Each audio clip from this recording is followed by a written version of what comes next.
আসসালামু আলাইকুম রহমতুল্লাহি ওবরকাতুহু। সম্মানিত দর্শক, ত্রয়োদশ জাতীয় সংসদ নির্বাচনের পর সরকার গঠনের জন্য তোড়জোড় চলছে। প্রধানমন্ত্রী তারেক রহমান এবং তার সঙ্গে তার অনুগত লোকদের নিয়ে একটি মন্ত্রী পরিষদ গঠিত হবে। আর সেই সরকারের সঙ্গে ভারতের যে কেমন সম্পর্ক যাবে এটা মোটামুটি আন্দাজ করা যাচ্ছে। যখন তারেক রহমান সাহেব হঠাৎ করে বলে বসলেন তার মা খুব অসুস্থ, তিনি আসছেন না, সারা বাংলাদেশে অসুস্থতা নিয়ে সমালোচনা হচ্ছে। এই যে মায়ের বিপদ, বেগম খালেদা জিয়ার বিপদ, তার বিপদের দিনে তার একমাত্র সন্তান দেশের বাইরে, সমালোচনা যখন তুঙ্গে, তখন তারেক রহমান সাহেব বললেন ফেসবুকে স্ট্যাটাসের মাধ্যমে যে তার দেশে ফেরাটা কোনো অবস্থাতে তার একক সিদ্ধান্ত নয়, এখানে বহু পক্ষ জড়িত। মানুষজন হৈ হৈ রই রই করে উঠল, হায় হায়, এটা কি করে সম্ভব, কেন তিনি আসতে পারছেন না? তাহলে কি ডক্টর মোহাম্মদ ইউনূস বাধা দিচ্ছেন, সেনাবাহিনী বাধা দিচ্ছে?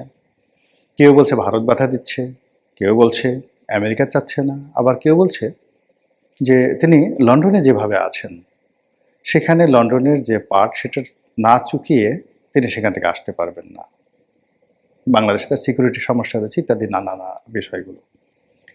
এরই মধ্যে হঠাৎ করে হাদি হত্যাকাণ্ড ঘটলো, সারা বাংলাদেশ উত্তাল, একটা ইসলামিক রেভলিউশন, একটা নতুন রাষ্ট্র গঠন, তারপর বিপ্লবী সরকার গঠন নিয়ে নানা রকম কথাবার্তা যখন হচ্ছে এবং বিভিন্ন মহল থেকে যখন উস্কানি দেওয়া হচ্ছে, ঠিক সেই সময়টাতে তারেক রহমান নাটকীয়ভাবে ঘোষণা করলেন তিনি বাংলাদেশে আসবেন ডিসেম্বর মাসের 25 তারিখে। মুহূর্তের মধ্যে সব কিছু ওলটপালট হয়ে গেল। সবাই, যেটিকে আমরা কথ্য ভাষায় বলি, টাসকি খেলো। সন্দেহ করলো, বলার চেষ্টা করলো যে না না, সে আসবে না, এটা কি করে সম্ভব, সে কি করে আসবে, আসুক না দেখি, তারপরে কথা হবে। কিন্তু তিনি এলেন, 25 তারিখে এলেন, বিস্ময়করভাবে তার প্রত্যাবর্তন হলো। আর সমালোচনা প্রিয় বাঙালি তারা বলার চেষ্টা করলেন যে তিনি যে এসেছেন এমনি এমনি এসেছেন, ভারত তাকে এনেছে।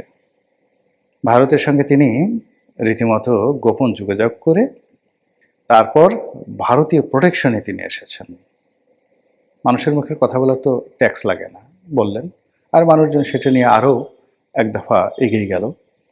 অনেকে বলার চেষ্টা করলেন যে তিনি আওয়ামী লীগকে রাজনীতিতে পুনর্বাসন করবেন, তিনি নির্বাচনে জয়লাভ করার পরে খুব দ্রুত আরেকটি নির্বাচন দিয়ে অন্তর্ভুক্তিমূলক একটি নির্বাচন করবেন, যেটিকে ইনক্লুসিভ নির্বাচন বলা হয়, ইত্যাদি ইত্যাদি নানা রকম কথাবার্তা। বেশ সেভাবে চলল সমালোচনা। এবং তার মধ্যে আবার হঠাৎ করে জামাতের উত্থান, তারপর জামাত সম্পর্কের ভাই তারেক রহমান সাহেবের মানে জয়লাভ তো দূরের কথা, অনেকে বলার চেষ্টা করলেন যে তাকে বাংলাদেশ থেকে পালিয়ে যেতে দেওয়া হবে না, অনেকে বললেন যে তাকে লাথি দিয়ে ভারতে পাঠিয়ে দেওয়া হবে, দেশ থেকে তাড়িয়ে দেওয়া হবে, প্লেনে করে পাঠিয়ে দেওয়া হবে। তো এই জায়গাতে টানাটানি, সমালোচনা সব কিছুর মধ্যে যে নির্বাচনটি হলো, সেখানে নির্বাচনে বিএনপির বিস্ময়কর বিজয় হলো। এটাকে কেউ কেউ ইঞ্জিনিয়ারিং বলার চেষ্টা করছেন, কেউ কেউ এটাকে ম্যাটিকুলাস ডিজাইন বলার চেষ্টা করছেন, অনেকে ঠাট্টা করে তারেক রহমান সাহেবকে ইঞ্জিনিয়ার তারেক বলার চেষ্টা করছেন। হোয়াট এভার মেবি, তিনি বিজয়ী হয়েছেন। তার বিজয়ের যে ফলাফল, এটি ঘোষণা করার আগেই জনাব নরেন্দ্র মোদী, ভারতের প্রধানমন্ত্রী, তাকে স্বাগত জানিয়েছেন। তিনি শপথ গ্রহণ করার আগেই ইন্টারন্যাশনাল টাইম ম্যাগাজিন তাকে নিয়ে আবার রিপোর্ট করেছে, এবং এইবার 180 ডিগ্রি অ্যাঙ্গেল, অর্থাৎ আগেরবার টাইম ম্যাগাজিন যে রিপোর্ট করেছিল সেই রিপোর্টে তারেক রহমান সাহেবকে নেতিবাচকভাবে উপস্থাপন করা হয়েছিল। কিন্তু এইবার তাকে প্রভাবশালী, তিনি দক্ষিণ এশিয়ার, দক্ষিণ পূর্ব এশিয়া না, পুরো দক্ষিণ Asia including Thailand, Myanmar, Malaysia, মানে এই অঞ্চল যে রেজিয়ন দক্ষিণ এশিয়া, এই দক্ষিণ এশিয়ার রাজনীতিতে কতটা প্রভাবশালী হতে চলেছেন, কতটা পাওয়ারফুল হতে চলেছেন, সেই বিষয়ে ইন্টারন্যাশনাল টাইম ম্যাগাজিন একটা ফোরকাস্ট দিয়েছে। এটা ওরা করেছে ফাজলামো করে। এর কারণ হলো যে তাকে ধাক্কা মেরে এশিয়ার বা দক্ষিণ এশিয়ার গুরুত্বপূর্ণ নেতা হিসেবে সামনে ঠেলে দেওয়া মানে মালয়েশিয়া, সিঙ্গাপুর, ইন্দোনেশিয়া মানে ফার ইস্ট যে কান্ট্রিগুলো রয়েছে, তারপর ভারত, পাকিস্তান, এই দেশে যে সকল সরকার প্রধান রয়েছে তাদের সঙ্গে তার একটা মনস্তাত্ত্বিক সংঘাত এই পশ্চিমারা শুরু করে দিল এই রিপোর্টটার মাধ্যমে। এটি আমি বলবো এক ধরনের মারাত্মক ফাজলামো। এনিওয়ে, যেটা বলছিলাম যে নরেন্দ্র মোদী তাকে অভ্যর্থনা জানিয়েছেন, আর এখন 18 তারিখে, আমি এই ভিডিও করছি 14 তারিখে, তো 18 তারিখে সেই নতুন সরকারের শপথ হতে পারে, মন্ত্রিপরিষদের শপথ হতে পারে, এভাবে খবর প্রকাশিত হয়েছে। রাষ্ট্রপতি শপথ বাক্য পাঠ করাবেন। এখন জোর কথাবার্তা হচ্ছে যে এই শপথ অনুষ্ঠানে স্বয়ং নরেন্দ্র মোদী উপস্থিত থাকতে পারেন, তাকে দাওয়াত জানানো হতে পারে, অথবা তিনি নিজে আগ্রহী হয়ে থাকতে পারেন। আর তাই যদি হয় তাহলে তিনি কি তার বহিন নরেন্দ্র মোদী, তার যে বোন শেখ হাসিনাকে নিয়ে আসবেন? অথবা তারেক রহমান সাহেবের সঙ্গে তিনি যে নতুন ডিপ্লোম্যাসি শুরু করেছেন, সেই ডিপ্লোম্যাসি থেকে তার কি কন্ডিশন থাকবে যে বাংলাদেশে আওয়ামী লীগের রাজনীতি এস্টাবলিশ করতে হবে, শেখ হাসিনাকে ফিরিয়ে নিতে হবে, এবং আওয়ামী লীগের নেতাকর্মীদের উপর যে জুলুম অত্যাচার চলছে আর ভারতে যারা প্রশ্রয়ে আছেন তাদেরকে বাংলাদেশে পুনর্বাসিত করতে হবে, এই কথা কি তিনি বলবেন? নাকি আওয়ামী লীগকে ভুলে গিয়ে বিএনপির সঙ্গে তারা একটি চমৎকার সম্পর্ক গড়ে তুলবেন? দুটো সম্ভাবনাই প্রবল, 50-50। এর কারণ হলো নরেন্দ্র মোদীর সঙ্গে শেখ হাসিনা এবং আওয়ামী লীগের যে সম্পর্ক, এটি কেবলমাত্র দল বা ব্যক্তিগত পর্যায়ে নয়। এই সম্পর্কটি ভারতীয় রাজনীতির রন্ধ্রে রন্ধ্রে ঢুকে গেছে সিন্স 1965।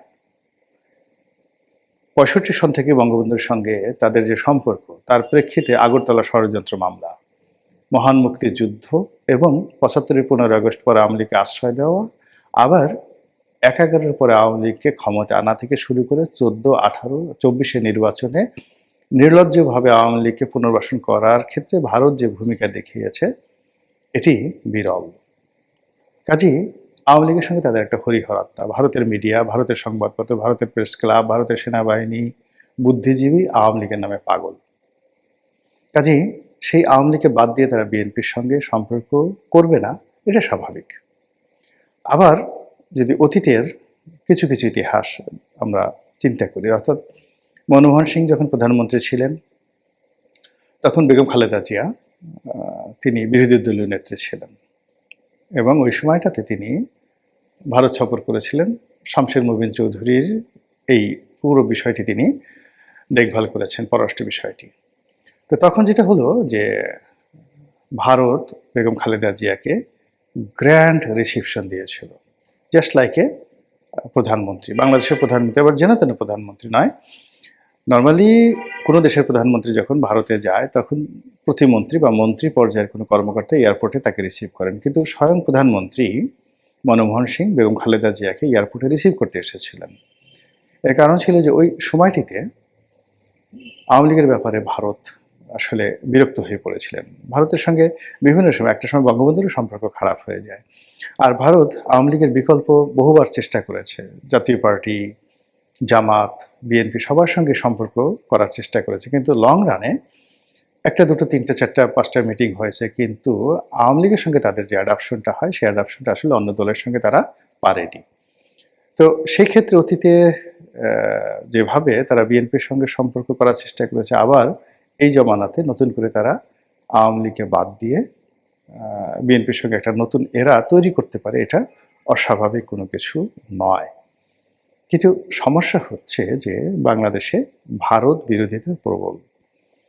যে কোনো অছিলায়, যে কোনো ফর্মে যখন নরেন্দ্র মোদীর সঙ্গে তারেক রহমান সাহেবের যোগাযোগ হবে, ভারতীয় কর্তা ব্যক্তিরা যে কোনো অছিলায় বাংলাদেশে ঘন ঘন আসা শুরু করবে, আর সেটা নিয়ে জামাত, এনসিপি এবং তাদের যারা সমর্থক গোষ্ঠী রয়েছেন তারা যেভাবে বগল বাজাবে, যেভাবে প্রচারণা চালাবে, তাতে করে তারেক রহমান সাহেব এবং বিএনপির জন্য মানে এত সমস্যা তৈরি হবে, সেই সমস্যাগুলো তারা মোকাবেলা করতে পারবে না। আর সেই ফাঁকে দেখা গেল যে ভারত সেই তারেক রহমান সাহেবের যারা বিরোধী পক্ষ আছে তাদের সাথে সম্পর্ক বা সমঝোতা করার চেষ্টা করবে এবং একই সঙ্গে আওয়ামী লীগের প্রতি আবার ঝুঁকে পড়বে এবং আওয়ামী লীগ যেন আন্দোলন করে, লড়াই করে, সংগ্রাম করে তারেক রহমান সাহেবকে ক্ষমতা থেকে উচ্ছেদ করতে পারে বা নিজেরা ক্ষমতা লাভ করতে পারে। সেজন্য ভারত তাদেরকে লজিস্টিক সাপোর্ট দেওয়া শুরু করবে, যেটা এখনো পর্যন্ত তাদেরকে